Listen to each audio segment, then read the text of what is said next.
Hey everybody, and a warm welcome back to the Cinematography Lighting video series, where we are breaking down shots from movies and commercials, talking about lighting and ideas to take away from the great cinematography examples. By scaling them to our production size, we can implement these ideas in our own work, no matter what budgets we are working with, and make our own shots look better. In this video, we are breaking down the exterior scene from Skyfall 007 movie starring Daniel Craig, directed by Sam Mendes and DP'd by Sir Roger Deakins. I also have one more beautiful day exterior scene from this movie coming soon, so stay tuned. And if you like to keep your cinematography knowledge organized so you have clear ideas on how to start planning lighting for your next short film or commercial work, welcome to check out my mini courses on cinematic lighting for modern filmmakers on www.cinecourses.com. I am committed to creating a unique piece of content where I share knowledge to help anybody interested in getting better at movie lighting pick up some trade tricks and learn some valuable ideas, grow as a visual artist as fast as possible. You also can find previous episodes and a lot of lighting breakdowns on my channel, links are in the description below, and now let's see our scene for today's analysis. Traditionally, we start a scene breakdown with a wide shot from this scene, so we all can refresh our minds and remember what's happening there, and if you didn't see the movie, understand the layout and blocking of the scene. Here we see Bond taken captive by the main villain and all the interactions and plays, but what matters for us is a quite harsh sunlight for this scene, and that the sun is backlighting our shot. By having the sun shining from behind, backlighting, we have the background building in shadow and we avoid flatness in the shot. Because if you imagine the opposite scenario, the sun is shining from the front, this building lit by the sun, the shot would have looked much more flat and boring.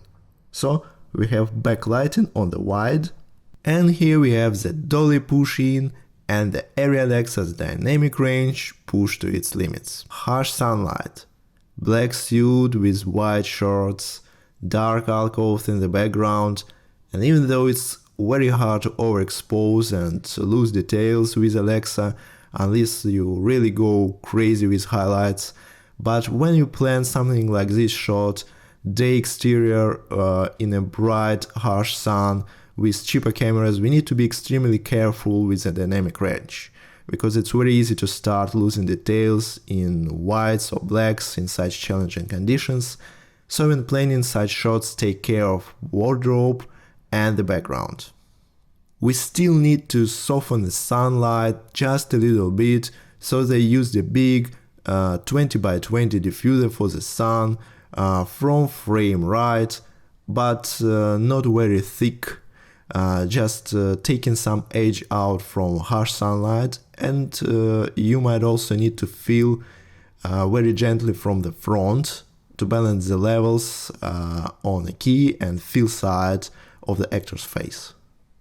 And here the villain goes to the Bond girl, and cutting between these two shots is called "No one cares about lighting continuity, just make shots look good."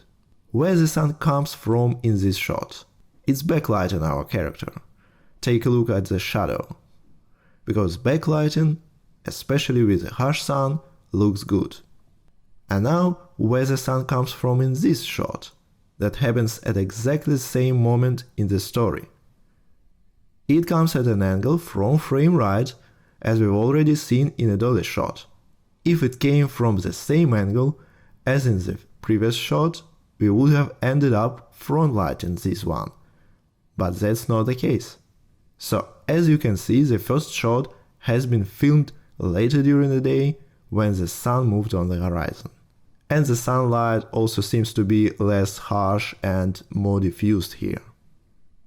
And after Bond wins, of course, the quick fight with the guards, which had taken less than a minute, we can see that Bond probably affect the Earth's rotation speed, because the sun is now shining at an angle from frame right, whereas only seconds before it was coming from this direction, and almost directly from behind.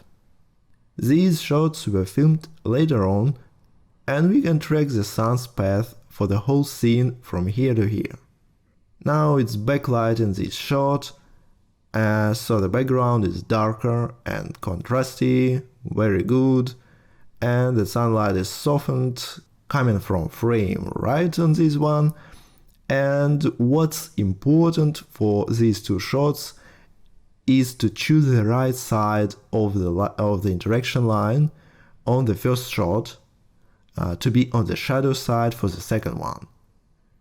If we choose to shoot these over the shoulder with the camera on the other side, on this side, we will find ourselves in an unfavorable position when doing the reverse shot, shooting from the lead side.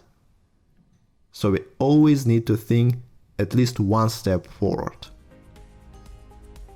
And that was our scene for today's breakdown.